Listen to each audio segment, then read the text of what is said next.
I'm always looking for ways to show my cat how much I love her. And with Fancy Feast gems, I can pamper her whenever I want with a savory gravy on top of a gourmet mousse pâté. The pyramid shape makes serving simple, so all I have to do is peel and plate to make mealtime feel extra fancy. And with 2 entrees in every pack, it's easy to turn every day into the extraordinary.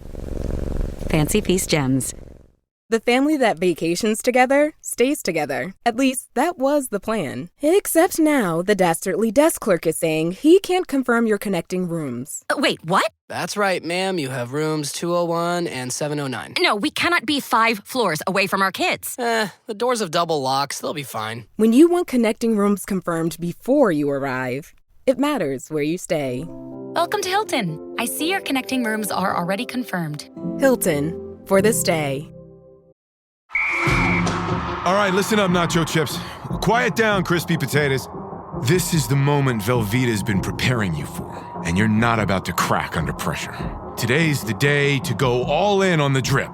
Velveeta's Heat and Eat Queso is the MVP of any game day spread, so stick by them, and you'll be golden. Now get out there and make delicious history. No tailgate party is complete without Velveeta.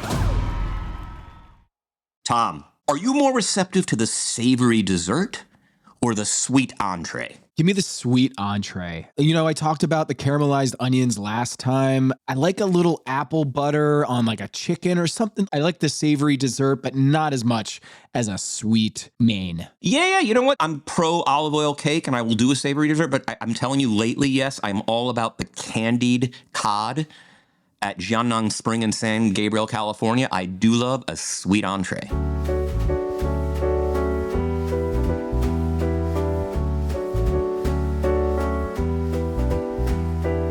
This is Pack Your Knives. I'm Kevin Arnovitz. And I'm Tom Haberstroh. Tom, the sword of Damocles has fallen.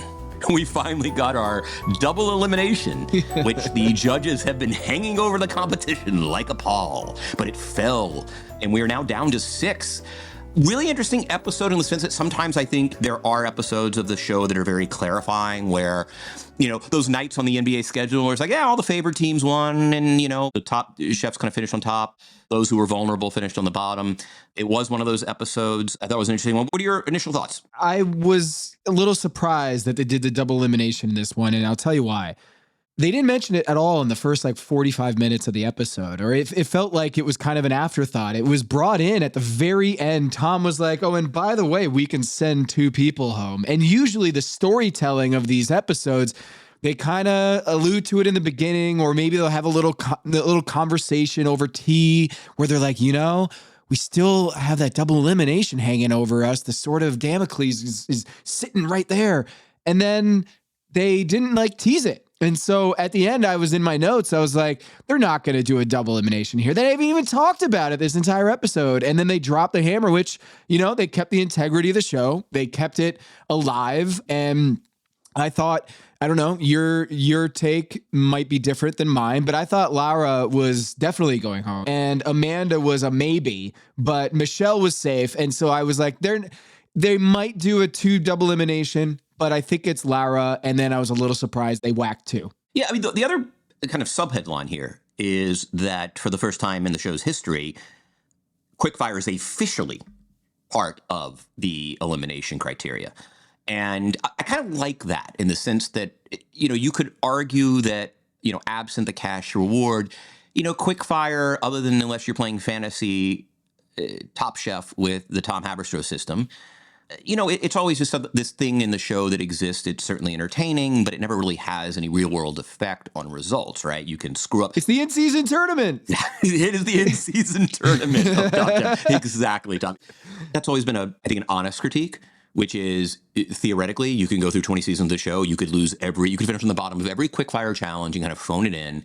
Yeah, you would not get immunity, or in some cases, it hasn't always offered a menu. You would always lose out on the cash prize. But at the end of the day, does it really matter? Like, is there consequence? And I think there have been times in the show where there's certain chef testants who are like, hey, it's my place to kind of have fun. So I do like that. Like, I do like a world where it is officially part of it. Now, I don't know about you, Tom. I've always sensed that It's always been an unofficial part, certainly in the Padma, and in this case, Kristen criteria, where, it's a place where you can impress or unimpress. And I do think subconsciously the judges are factoring everything in. I refuse to believe that anybody at a judge's table, has ever not considered previous performance, that we're just looking at that dish. Like, I've never bought that in either of you. But I do appreciate that. Like that, if you're going to do the double, it was based on a comprehensive total, and I kind of like that for the show. I'm 99% in agreement with you. The only thing that I thought about was Michelle's not going home. Like when she was on the chopping block in the bottom 3 for the elimination, because of the fact that she was in the top 3 for the quick fire, it lost a little bit of the stakes for having her in the bottom 3 in the elimination challenge, because of the fact, now that we know that it's part of the discussion, part of the consideration, when someone finishes in the top 3 in the quick fire, you can almost guarantee that they're fine. So it almost makes, that bottom 3, basically whoever was in the bottom of the quick fire, you kind of keep them in that category for the chopping block. So like Michelle, when she was named in the bottom 3, I was like, she's fine. She's good. She did really well in the, with her cranberry and beet soup. The borscht, which was, wow. Oh man. Best dish of the night, both competitions, both elimination and quickfire.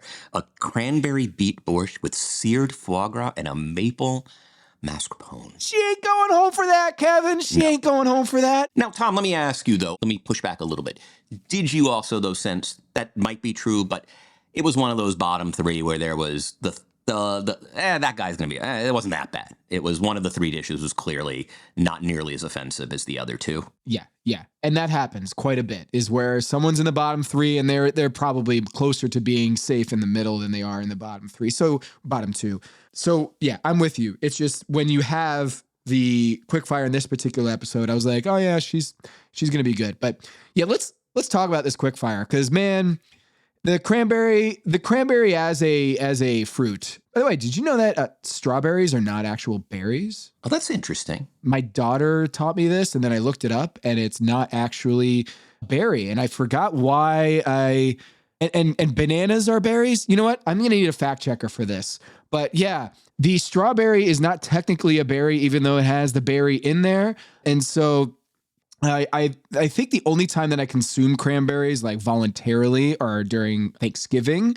And then, with the cranberry sauce, of course, I always got a canned cranberry sauce. And as I got older, maybe sometimes, actually, my mother, she's not a cook. She always did the cranberry in the can, right, for Thanksgiving. But then my mother-in-law, who's the cook, the Southern cook, she makes like her own homemade cranberry sauce, or at least, something a little bit not out of a can.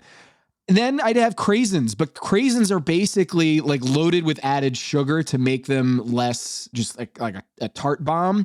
I don't really do cranberries all that often. Kevin, do you do cranberry? I mean, there was a time in my early 20s, mid 90s, Sex and the City, gay urbanite thing. I did the Cosmo. Does that count? It does. I was just going to say that cranberry and vodka, whatever it is. Vodka with a lemon twist. I used to do that. Yeah. I mean, look, I think the cranberry's greatest success story was Sex and the City, late 90s Cosmo craze. The height of the cranberry and the evolution of really like flora and the whole history of the fruit.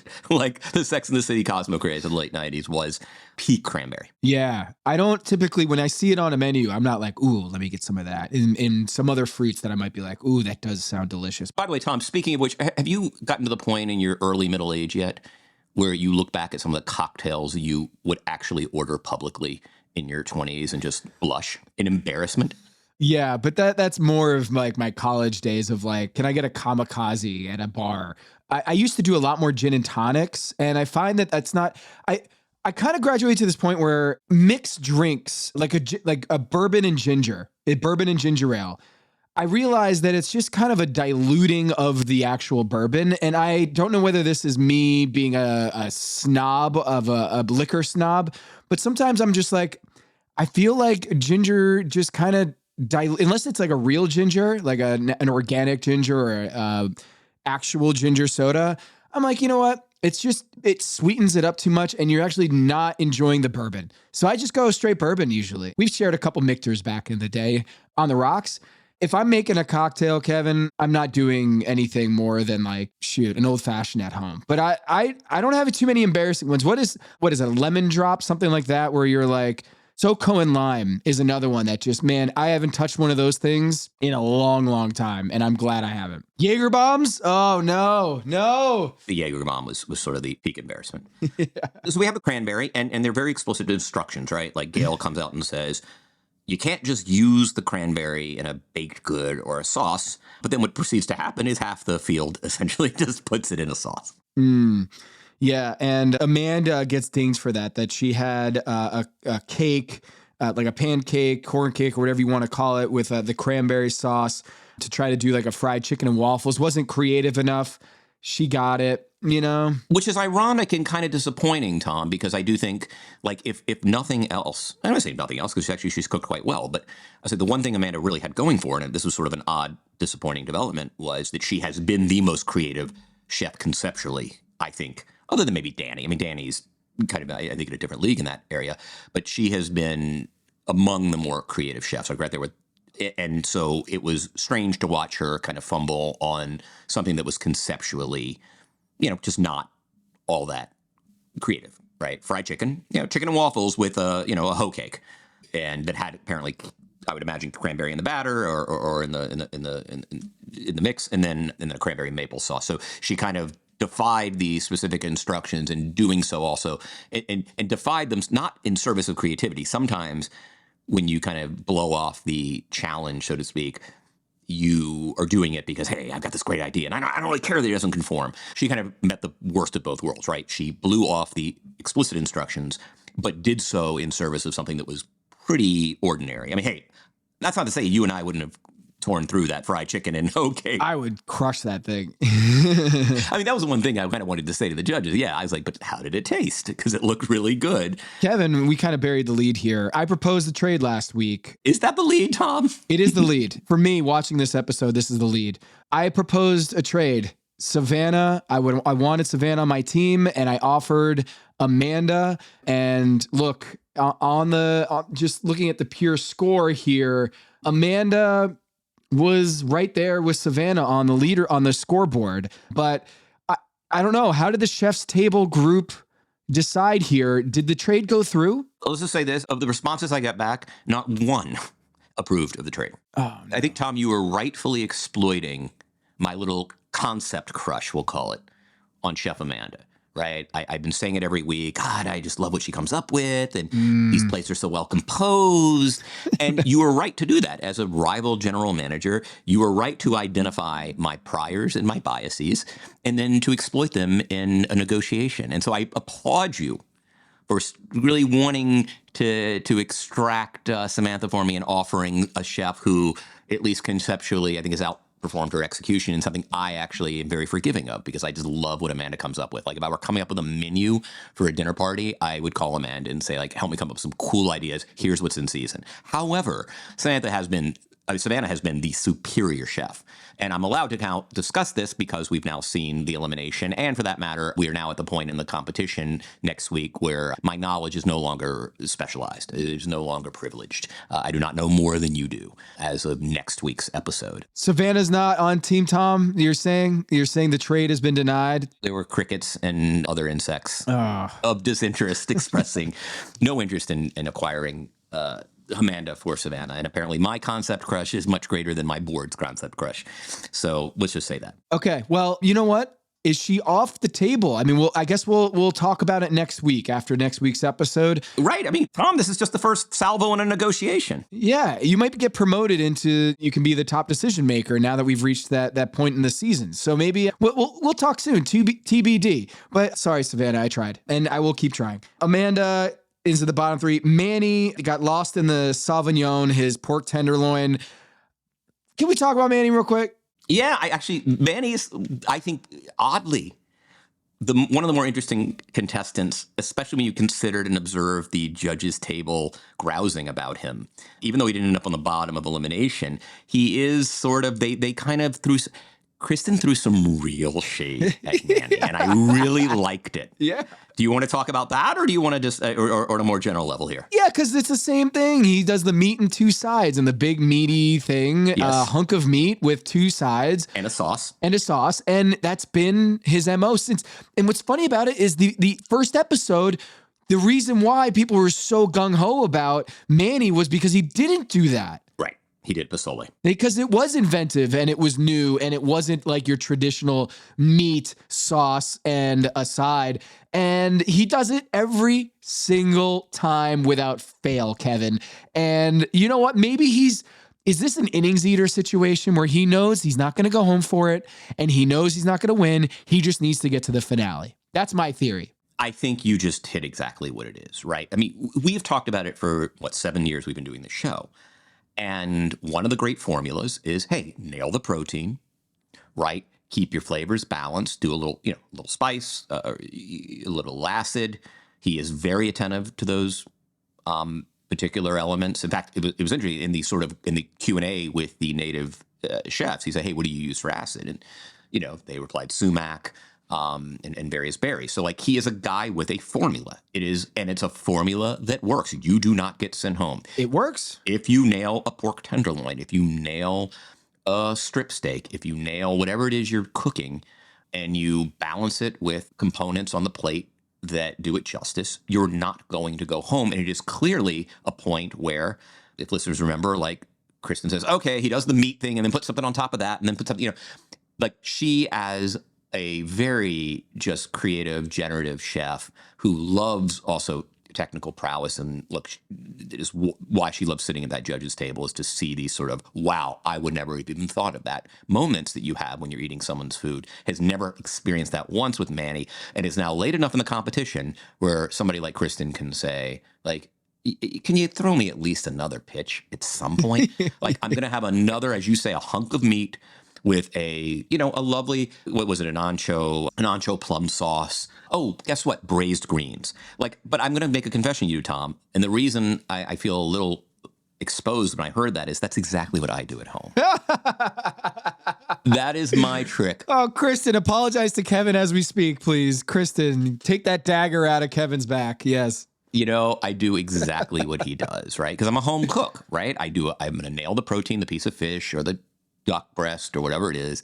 I love braising greens because you can't screw it up and you don't have to constantly attend to it. Mm-hmm. You just like keep it on the stovetop for an hour, make that, do Southern style kale, which I do, and put it with the protein, and it looks beautiful. And by the way, it tastes great. Like, I don't think anyone, notice that what she didn't say was, I didn't enjoy that plate of food. You notice what she didn't say, which is, there was no balance there. What she said was, I'm bored of Manny's cooking. It's like the way you get bored when you were a kid of, at a certain point, you get bored of your family's cooking. And I think that is what's going on, is that she's just like, we're in the final 6, 7, 8 here, and this guy's doing the same friggin' plate. Every elimination challenge. Doesn't care anything about the premise of the competition, right? You noticed how, Dan is using every part of the sunflower, and Savannah invented something new. And what is Manny doing? He's perfectly within the parameters of the challenge, but he's just kind of Mannyizing everything. And you don't mind Mannyizing in the first 5, 6 weeks because you want to see the identity of a chef. But it's sort of like any long-term relationship, Tom, right? All these things about the person you're dating is really fascinating. And then you get into old married couple phase, right? Where it's just like, they need some new material. And that's what Kristen was saying, is Manny needs some new material. Manny meats. He's got the meats, Tom. He's got the meats. Yeah. He's got the meats. I gotta say, I'm hoping that he comes through in the last few episodes here with something different, because he's going fastball, fastball, fastball. And it's got some movement on it. And ultimately, Mariano Rivera, Kevin, he had one pitch his entire career, and it was unhittable, the cutter, and he got away with that. But his dish is only going to get him so far, and I think we're getting to the point in the competition, Kevin, where if Kristen's already kind of put it into the ether, it's gonna be tougher to keep going this way. So he's gonna have to have an off-speed pitch. We saw it. He came out. The opening pitch of the entire competition was a back-breaking curveball, and it was an amazing dish. And now he's got to really come through. So Laura. I have a sister-in-law, Laura, and then another friend in town, Lara. I can never figure out which one is the Lara, the Laura. But now with Laura has this cranberry pheasantjan. I'm gonna butcher the name of that. Yeah, it's a Persian kind of Sephardic dish. It's a stew. Yeah. Usually made with pomegranates, and I think she kind of just cranberryized it because I don't know the cranberries are very native to Iran. It did not look very appetizing, Kevin. I'm sorry. No, it did not look very appetizing, did it? No. With pork. And yeah, those were the three bottoms. Hey, Manny's, I guess it was interesting though. It was the sauce that kind of the imbalance, right? That was he decided to go sweet because Savion's usually sweet with the pork tenderloin. And then you had the three toppers, which you could argue, Tom. You could argue that the three toppers in Quickfire are the three kind of leading chefs. So that you have a scoring system, so you actually can definitively determine this. They are the top three in the scoring system. Right. 40 points for Dan, 39 for Danny, and 39 for Michelle. So there you go. The top three right there. And we already kind of talked about it, but that borscht, that foie gras beet and cranberry dish was outrageous. When that got delivered, I was like, oh, that's the winner. And I was kind of disappointed, even though Danny's my dude, that his fish dish, sea bass. Yeah, the sea bass with the topping with red curry, dill, and cilantro. I was like, that's not going to be the winner. I thought for sure it was a shoo-in. Well, to be perfectly fair, if we're going to ding Manny a little bit, you could argue that, hey, Danny's got a formula too. We've seen a lot of plates with a lovely piece of perfectly executed fish with some kind of, salsa-ish, in this case, a panade with a really refined and translucent sauce. With like French cooking, basically? Yeah. You know what I'm saying? Like that looked like a Danny plate. And by the way, I mean, clearly the guy is just so skilled, it doesn't matter, right? Like you get to a point. Now, what I loved about Michelle's is that I've been eating borscht, my whole life, but it always is missing something, and I didn't realize it. But you know what it's missing is seared foie gras. That's what it's missing, and it's just like this revelation because it's borscht is borscht. It's it's beet soup from Eastern Europe, but it is always missing something, and now I've determined that is the thing it is missing. Yeah, and then the other Dan, we got a little salt and pepper scallops with a cranberry red curry and a mint dill. We'll forgive him for the cilantro. Just take the cilantro out, and it's kind of a perfect dish, Tom. Good old Dan. Yeah. Hats off to Dan. I don't think people understand with Kennedy's disease how much everything just takes so much more energy. The fact he's made it in the competition this far, and then he goes, oh, after this quick fire, I'm going to fucking break down a sunflower. And like, what? That's nuts. That's nuts. Forget about a neurological or neurodegenerative disease that he's battling. That's a lot of work, a lot of handiwork. And it's something, it seemed like it's not something he's done before. And so Dan, like in the point system, he's got more points right now than any other chef in this competition. And man, when you're dealing with an away disadvantage condition like he has, I mean, the quickfire plus the elimination challenge, just bravo to Dan. Yeah. The quickfire leading into the elimination challenge is another loophole that this season I'm still, I haven't been comfortable this season. I don't know. There's been this like, it's the newness of it with Kristen as the host. And then the double elimination challenge, the quick fires are different and the immunities are different. I haven't felt in rhythm yet. And I feel like, Kevin, maybe I'm not going to get there this season. Maybe we'll get it after next week, but they keep throwing curveballs. And I don't know if that's a good thing or a bad thing. I'm just noting it in my head I've been on edge this season watching. And each time I feel like, oh yeah, we're back. They do a 9-person restaurant wars. And so I'm not saying that I need a Manny season where it meets my expectations and I'm not having, different kind of wrenches thrown into the competition. But this one where they have the quickfire leading into the elimination challenge, it was something I had to think about. And maybe that's good that I'm like not comfortable in the way things are going on Top Chef this season. Yeah, I mean, look, they are like all, there is a quality of this season that is, let's put a runner on second base in the 10th inning, kind of reform.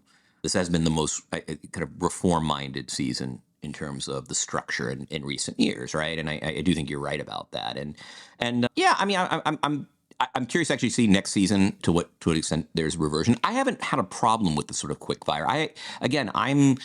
I like the idea of this is part of your final grade, the quick fire. Like, I do think anything that can increase the stakes. And again, we haven't seen it work in any other effect.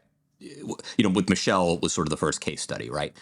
Oh, was she spared because she overperformed in the quickfire, or was she spared because she happened to have only the third worst dish? That she was really more kind of with, sort of Danny and Manny in the middle, but hey, there's 3 on the bottom and there's an arbitrary endpoint, and she happened to be the third worst dish.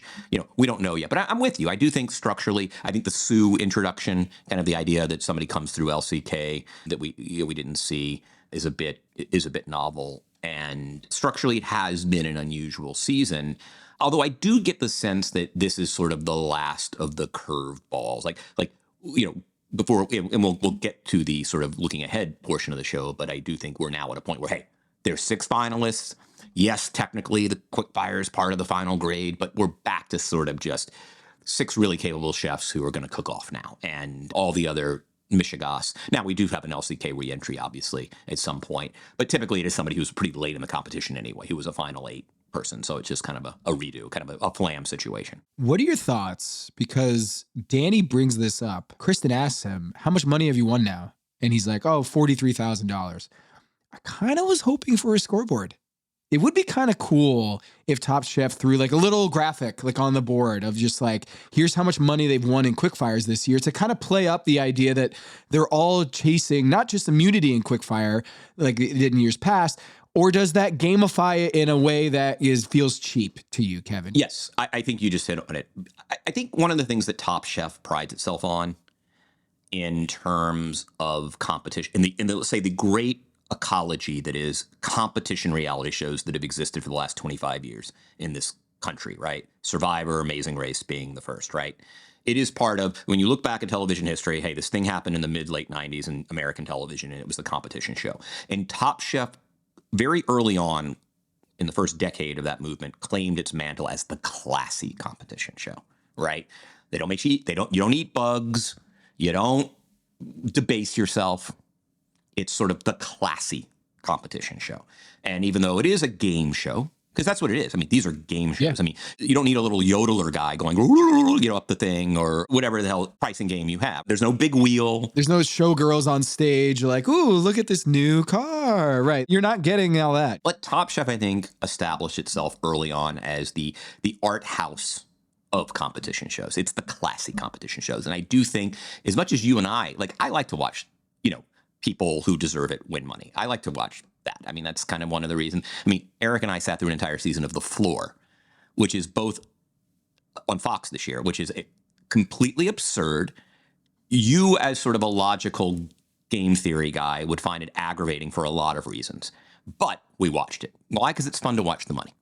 Right? It's that great line in Quiz Show, one of the most underrated movies in the 90s, right? Where, why did people watch these corrupt game shows? You're like, because it's fun to watch the money roll up, right? Like that's what the person says. Hey, because that's what it's about. It's not about to display, oh, listen to these nerds who know everything about general knowledge. No, that's not why you're watching. You're not watching it because a guy knows the King of Belgium, his name. You're watching because it's fun to watch people win hundreds and thousands of dollars. And I think it would cheapen it, and Top Chef in the constellation of competition shows has always been the classy one. Yeah, and does a scoreboard of quickfire winnings cheapen it? Yeah. It does? That's what I'm saying. It's unclassy. Oh. It's tacky. It's tacky. I think it would be cool, but they can do it in other ways. Just like him saying 43,000 and then someone quips, man, I've only won 10 or something like that, where you can kind of get 90% there. Or they could just have a helicopter throw $40,000 on a ball field and just have them chase it.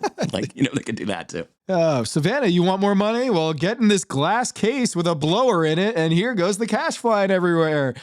Wait, what was the greatest Conan bit of all time? Wasn't it? Do you remember the masturbating bear? A masturbating bear, of course. The Walker Texas Ranger lever pull is the best thing that ever happened on the show. Or you can go try out the insult comic dog. You can go there. Well, that was the best thing that ever happened on that show. The Wiener Circle is fantastic. But there was this one episode I specifically remember very early on in the history of the masturbating bear, where this kind of very, very blue collar guy, the bear's going to grab the money for him, right? And they put him in the chamber, and they're going to put all the money.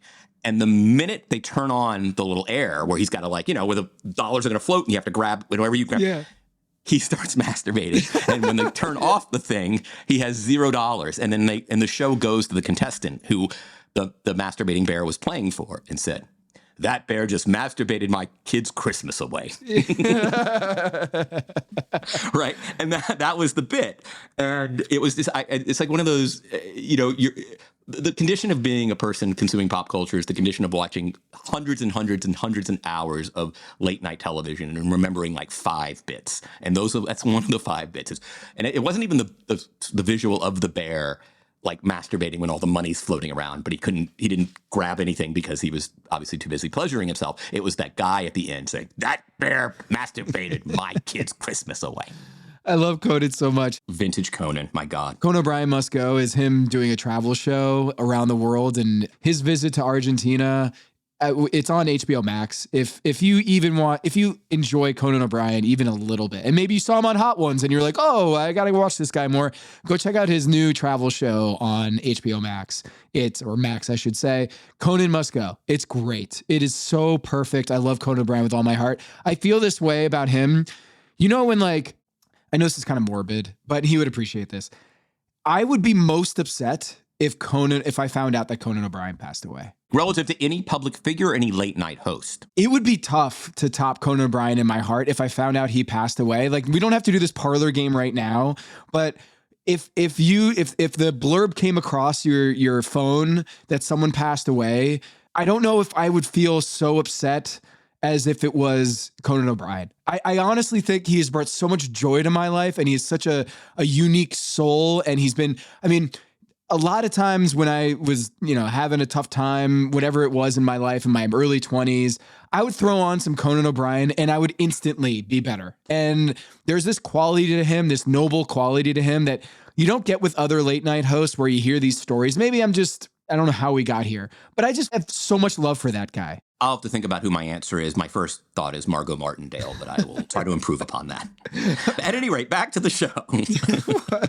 How do we do this? We went from there be a scoreboard to the masturbating bear to Conan to Margot Martindale. Conan Must Go. You got to watch it.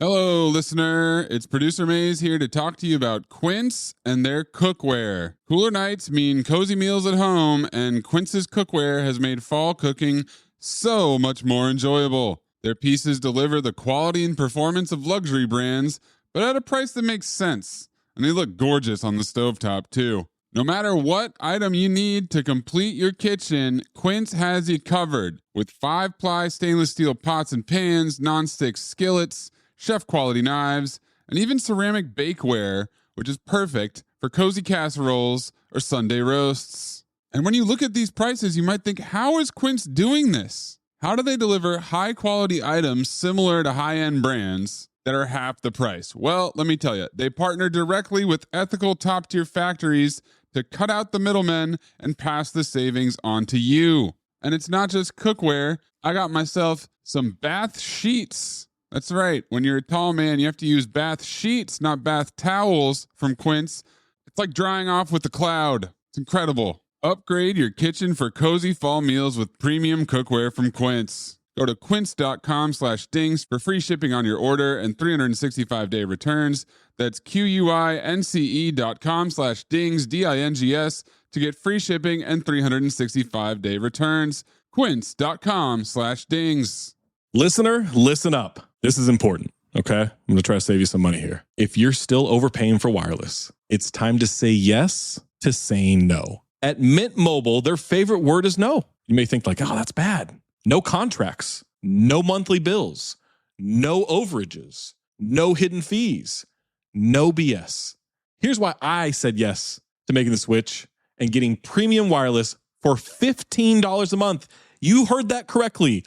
$15 per month. Ditch overpriced wireless and the jaw-dropping monthly bills. And of course, there are all these hidden fees and stuff, but at Mint Mobile, plans start at $15 per month. All the plans come with high-speed data, unlimited talk and text. You're not doing like weekend and nighttime minutes or anything like that. and it's delivered on the nation's largest 5G network. Use your own phone. Don't have to get a new phone. Use your own phone with any Mint Mobile plan and bring your phone number along with all of your existing contacts. I switched months ago. People have asked, did you actually switch? Yes, I actually switched months ago, and I don't know what to do with all this extra money. I've cheated the system here. I've rigged something. This is an Ocean's 11 situation where I'm stealing wireless from Mint. That's how good a deal it is. Ready to say yes to saying no? Make the switch at mintmobile.com/dings. That's DINGS. That's mintmobile.com/dings. Upfront payment of $45 required, equivalent to $15 per month. Limited time new customer offer for first 3 months only. Speeds may slow above 35 gigabytes on unlimited plan.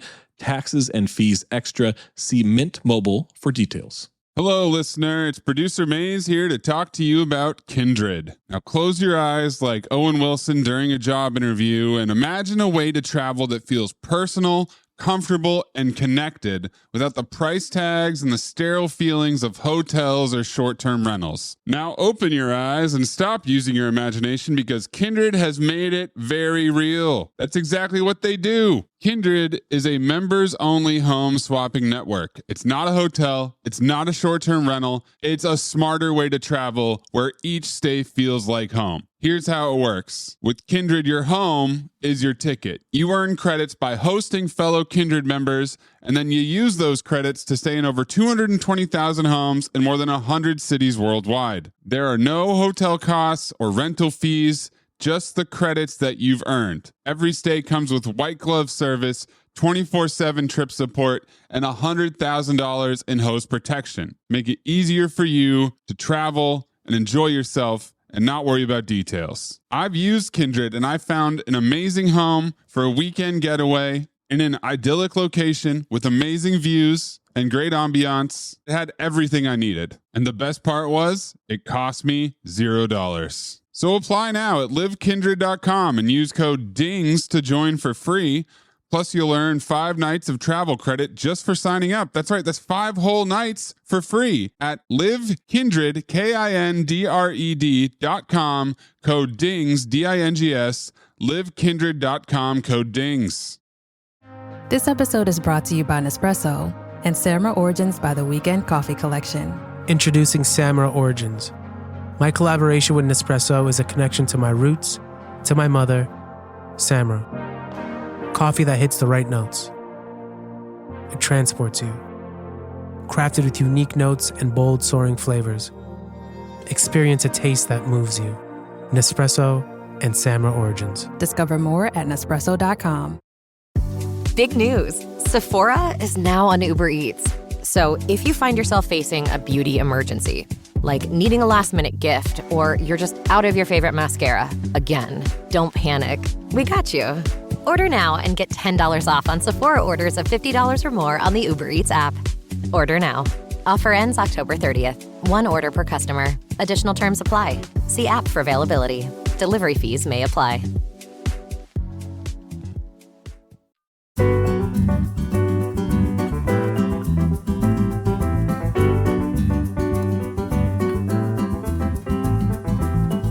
Kevin, the second half of the episode is the native tribes and the Native Americans of Wisconsin, Milwaukee. The little quirk here, or a little tidbit here, is that the good land is translation. Milwaukee is translated to the good land. And so we're getting Elena and Sean. I have not eaten at one of Sean Sherman's restaurants. He's a 3-time James Beard Award winner, but luckily, Savannah decided to read his cookbook before she went on Top Chef. And that was an amazing move, something that Buddha probably did or would have done going on to this show. It served her very well. I have eaten his restaurant. It's in Minneapolis. It is called Awamni, and I had as good a piece of rainbow trout as I have ever had. And it was I was there at a moment when it was just really popular. I had to go like at 5:30 in the afternoon. It's right on the river. It is a beautiful site. That's not the afternoon. That's evening. Give me, as a father of 2, that is very much dinner hour in our house. Oh, no. And by the way, you're talking to a man who loves to eat like a 90-year-old Floridian. Like, I love early reservations. I am embracing this 5:30 as the new 8. Okay, good. Thing. So no complaints, but that's the only way you were able to go. Mm-hmm. You know, I went during the Grizzlies Timberwolves series in 2022 and had just a lake trout, a lovely like trout with a white bean spread and the seared Arctic char. So like kind of, it was a classic Manny plate, right? It was a protein and a, in a green, but it was just so delicious. And it's one of the better meals I had that year, a couple years ago. And so Owamni is a wonderful restaurant. And he is a sous chef. And literally, it's actually a great pun because he is both Sioux of the tribe of the Upper Plains. And also, actually, he's not a sous chef. He's a head chef. But yeah. But he is a sous chef who is not a sous chef. He's a sous chef that's a head chef. And it's a great place. And if you go to Minneapolis, Tom, I highly recommend it. It is generally regarded right now in terms of, it is the iconic, if someone said, hey, is there a restaurant that is truly elevated native cuisine? Like, there's one answer in the culinary world, and it is Owamni. And I apologize to any chef who is also an answer to that question, but it's just, when it opened up, it was just, I think, heralded for that reason. It was kind of one of the first great native elevated American cuisine, and I had just a fantastic meal there and sat right at the little kind of the bar area at 5:30 in the afternoon. And what a tribute to them with the dishes that they made in this challenge. Tom, I have to interrupt. Literally live update. Don't tell me Conan died. I got a response. Literally at 7:40 a.m. Taipei time. So the email is actually literally of somebody approving of the trade.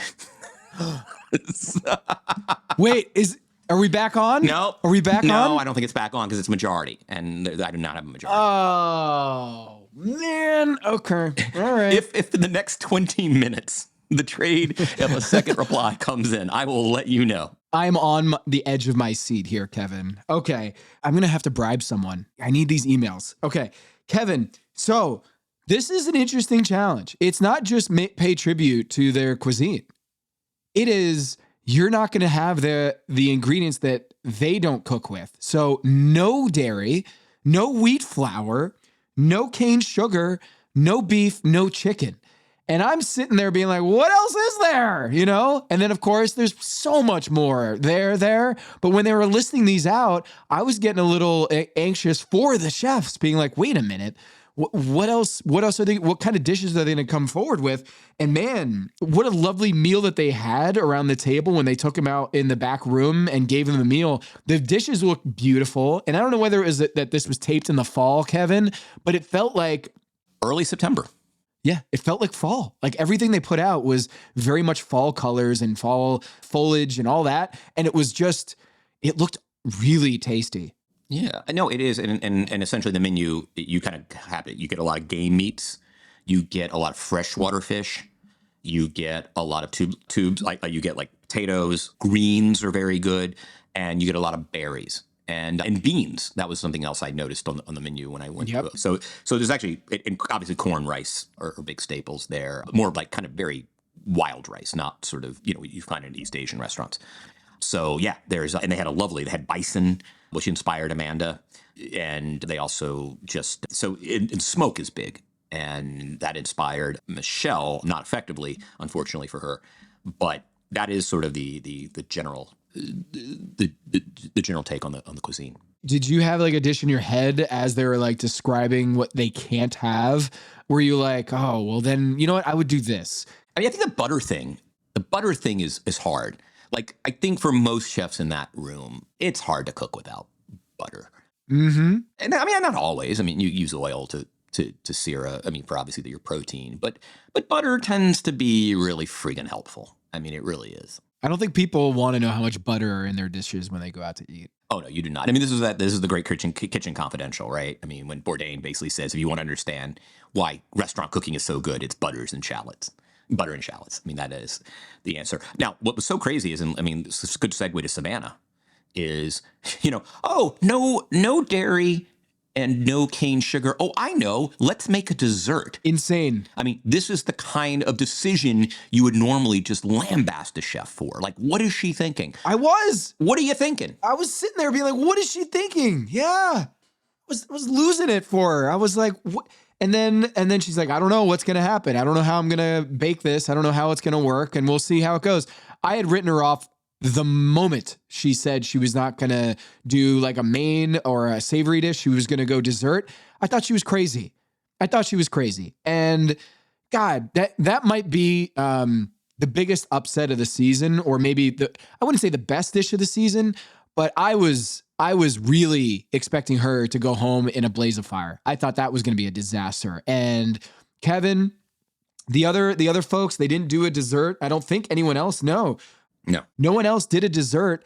And I don't think this was like a charity thing where it's like, oh, she did a dessert, she zigged when everyone was zagging. I thought it was just a brilliant dish that wowed the judges in a way that I don't think I've seen Kristen react that way to any of the dishes this season, when she was just bursting with emotion about it. One of the things I really like about Kristen as a judge is I think she really factors in risk and the creativity issue, right? Like, you invented something was one of the comments. And I think that just goes a long way, right? She thought she was going to do this one dessert. It turns into a jelly cake.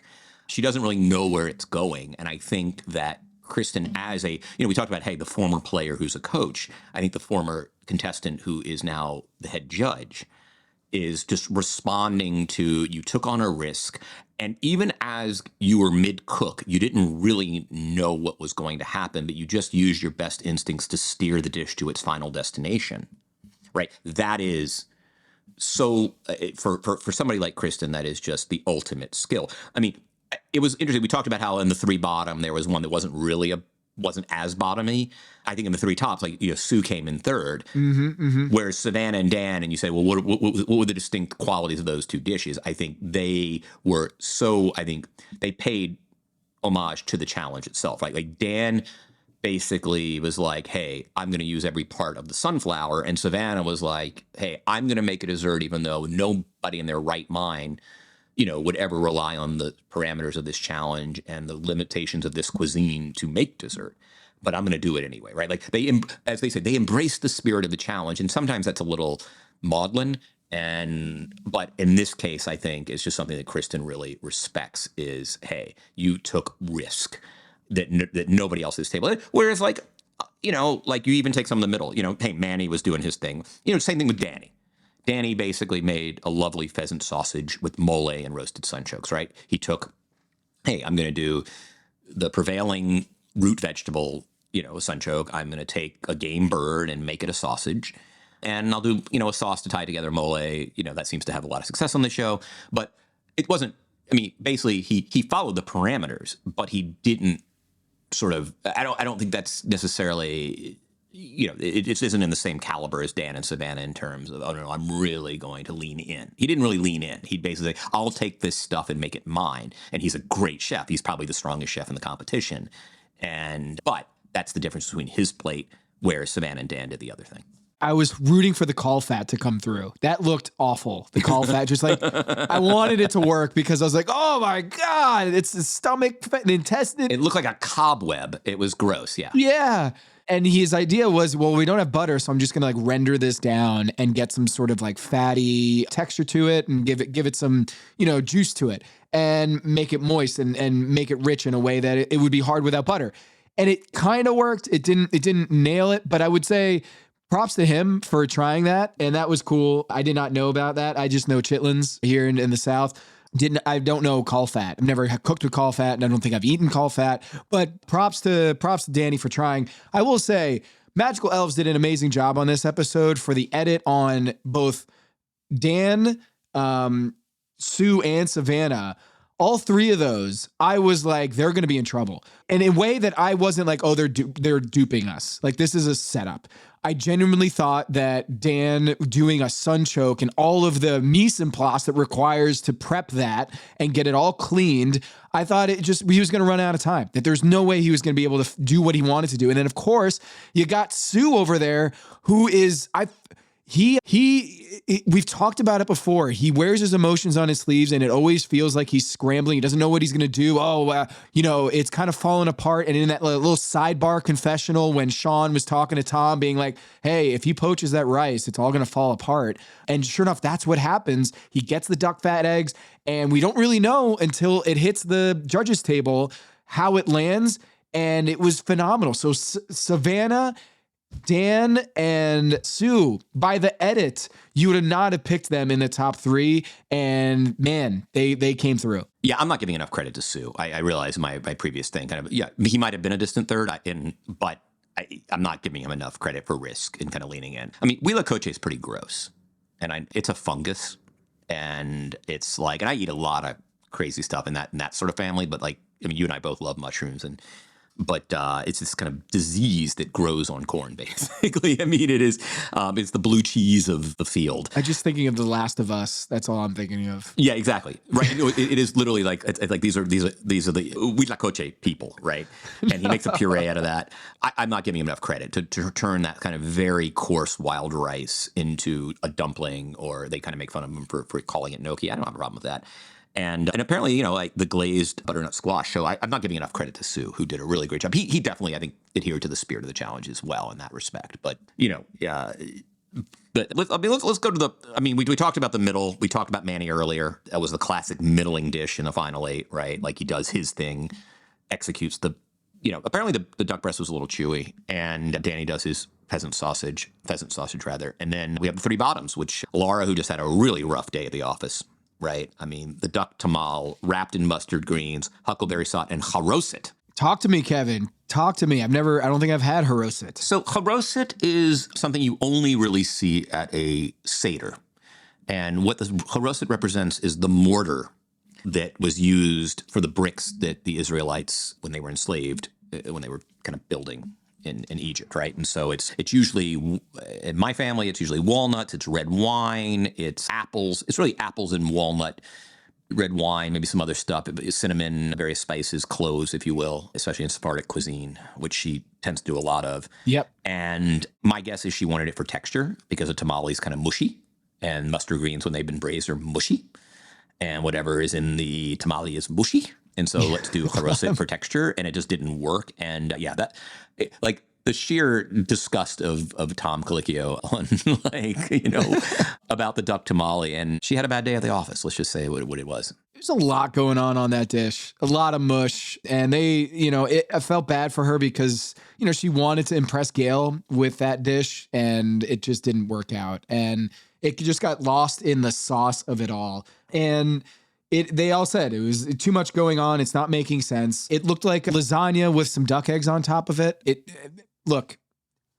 I probably would have enjoyed eating it, but at this point in the competition, that's not going to be okay. And I have it in my notes. Yeah, she's going home. And Amanda, I have a problem with this one because when they say if you just presented it as a elk tataki, it would have been an excellent dish. But once you throw in the tortilla, you're going home for it. I'm sorry. If the only element of the dish that made it basically eliminatable, I don't even know what word I'm going for, is because she threw a tortilla in there, you know what? I'm sorry. That's not a reason to send her home. And it sounded like, from Sean's point of view, is that it was a really good dish, that it was confusing in the sense that it didn't know whether it was a taco or whether it was, just a tataki dish, whatever you want to call it. I just felt like Laura's dish was far and away the one that was the clunker. And then Amanda, they needed to whittle it down to 6. Yeah, I kind of felt I had that impression too, in the sense that, the one question I had for the judges, which they didn't necessarily answer, was, did it taste poorly? Yeah. How did it taste? Now, one thing that it was endearing, and it makes me respect Amanda even more. And again, it kind of speaks. There's a certain tragic irony to this, right? She went home. She had, for a chef who's been so strong conceptually, she had 2 conceptual issues this week, right? Like her greatest asset in the competition turned against her, right?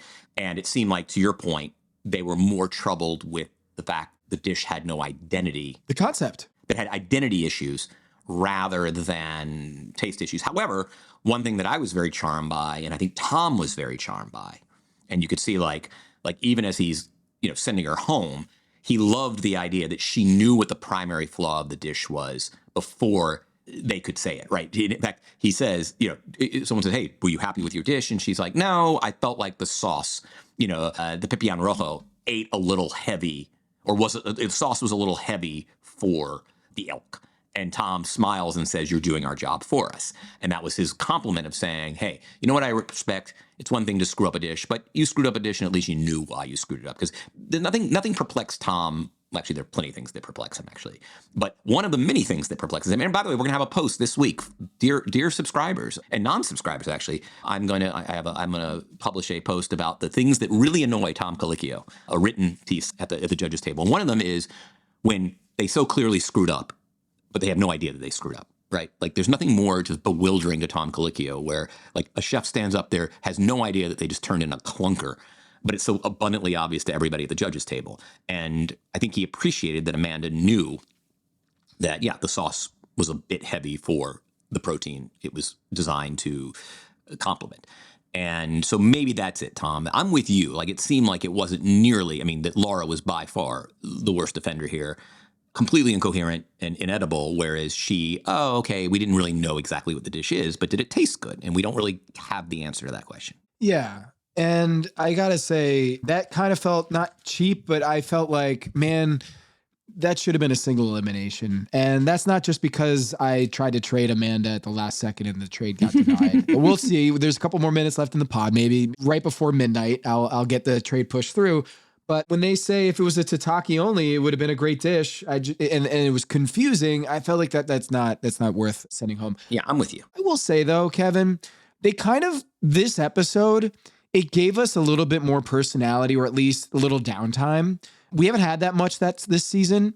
It took, 9 episodes to get here, where we see them in the chef loft. The chef loft. We haven't seen this chef loft at the hotel where they all come together and they break bread. They have a meal and Manny's making his dish. They sit around, they talk, and we get to know them a little bit better. We haven't had that at all this season, really. And it was kind of nice. Yeah, I mean, I think this is the downside of a hotel versus a house. Mm-hmm. Right. And I think in the early stages, there was always, you prefer the house as a viewer because, hey, there's something about the intimacy built in the dynamic you see between characters when they're running around in their pajamas first thing in the morning versus, hey, they're just kind of congregating in this makeshift hospitality suite at a hotel. It's a different vibe, right? And you don't get as much when they're staying in individual hotel rooms. And that would be my appeal. I'm so conflicted because the idea of sharing a house as an adult with like strangers in like a bedroom, or like what Flam talked about, the bunk beds, and it's just like my worst nightmare. On the other hand, I'm a viewer, and so I kind of want to see grown people have to like 7 to a bathroom. Yeah. That produces conflict, or not conflict. It produces conflict potentially, but it also just produces dynamics. And dynamics are what you want to watch when whether it's scripted or unscripted television. And we haven't had a lot of that. I'm with you on that. Yeah, and we got to see, growing up in a Korean household for Soo, and how for him, I was kind of struck also by considering how like public he is and how like he's a performer, he's a professional golfer, to hear him talk about how he gets starstruck at the table with judges' table. It was very endearing to me. It was just like that Soo could get up there as cool as he is, and how, he's got this really cool story. He kind of clams up when he's in front of Kristen and Tom and Gail, which is so, I would not have expected that. No, but it's like, you and I have dealt with this, right? Like, we got to a point after years where I'm completely comfortable around superstar professional ball players, right? Like, I don't get starstruck. When I got starstruck, I went to a writers' festival my partner was invited to, and New York feature writer Catherine Schultz, who's almost exactly my age. She's won the Pulitzer. She wrote that great piece about the big earthquake that might come for Seattle one day. Arguably one of the greatest nonfiction magazine writers of our generation, Tom. And like, here I am, I can talk to LeBron, I can talk to this one, I can talk to that one. But you get me around somebody in my own craft who's just so like eons better than me, and just levels of magnitude just superior to whatever I can do on the page, and I'm a blubbering idiot. Like, I was with her on a shuttle bus acting like the dumbest fanboy ever. Like, I love the piece you did about the Tamale King of Wyoming. And, how did you do? And it's like, and I'm listening to myself, and you can't even avoid, like, you see yourself sliding into idiocy and fanboyism. But I'm so in awe of her talent as a magazine writer that I just couldn't even and I think that's what Soo is, right? Like, hey, he is this public performer, but at the end of the day, he's serving food to people who are just at a level of magnitude more advanced than he is at this point in his life. Maybe he'll get there. But I think that's kind of what it is. It's just like, this is his craft, and these are people who are, at a level above where he perceives himself at any moment. I like that. I like to get those kind of side stories. And it was a very welcome addition to this episode. Kevin, in the score sheet right now, I am still ahead of the chef's table at 128 to 106. The top three in the competition in points is Dan 40, Danny 39, Michelle 39, Savannah with 31. Congrats to Savannah. I'm still chasing her, and talks will continue. A great edit on this episode. I enjoyed this one, and I think Wisconsin continues to shine. So well done on showing the best of Wisconsin on this episode as well. Now let's before I move on, there was a little bit of a tell here, and I don't know if you picked up on it. When Kristen said at the judges' table, "Do we agree on our decision?" I was like, "Oh, they're sending two home." Yeah, I had the same reaction. Do we have agreed on our decision? I was like, "Yep, that is the tell. They're sending two home." Because usually I figured out I think we know who's going home, and so that was funny. But up until then, I was like, "Yeah, they're only going to send home Laura." Speaking of Laura, I was so excited for Last Chance Kitchen this week because we've got the mise en place race, and who was also really excited about it was Tom. Tom looked like a little child, be like, "You know what we've got today? It's mise en place." And it was, Amanda was like, freaking out as well. And mise en place on Top Chef that's on the Mount Rushmore of Top Chef, just lore, is really fun. And I think for the viewer, it's kind of like watching batting practice, or I guess, someone doing shooting drills, Steph Curry in a gym. Like watching Steph's warm-ups, right? Yeah, exactly. You're just like, God, I mean, yeah, we can see in the kitchen and working a line, and but to chop, onions like that, or to break down a chicken like that, or to butcher or clean a fish, like that stuff is so fascinating to me. And I'm glad that they gave 2 Last Chance Kitchen episodes, because I would have felt like they wouldn't have done it justice, the mise en place justice. If they're trying to do a mise en place plus an elimination in 13 minutes, we wouldn't have gotten all of that. Kevin, Laura does the sea bass, the kale, the pomegranates, the parsley, bell pepper. Amanda does the eggs, lemons, oranges, cheddars, cheese, limes. Kevin did the chicken, corn, mushrooms, onions, and garlic. Kevin, I want to ask you, which 5 would you have felt most comfortable with in a mise en place race? Amanda's, Kevin's, or Laura's? I'm not filleting no fish. Like you pay someone to do that for you. Is basically my view.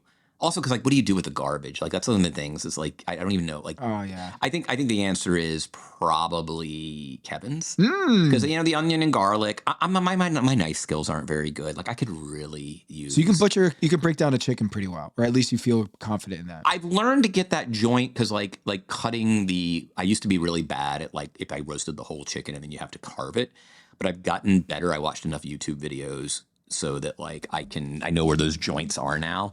And if your knife is sharp, you can kind of do it. Mm-hmm. So maybe that's the answer, I think. Maybe. I don't know. Yeah. I think Amanda's is the easiest. Eggs, lemons, oranges, cheddar, and limes. No, but here's the thing with oranges. And I'm telling you, Tom, sectioning oranges is the biggest pain in the ass. It really is. Getting the pith off and the sections. It's something, and I love, obviously I cook with citrus. I do those Suzanne Goyen salads with the blood orange and the dates and the parmesan.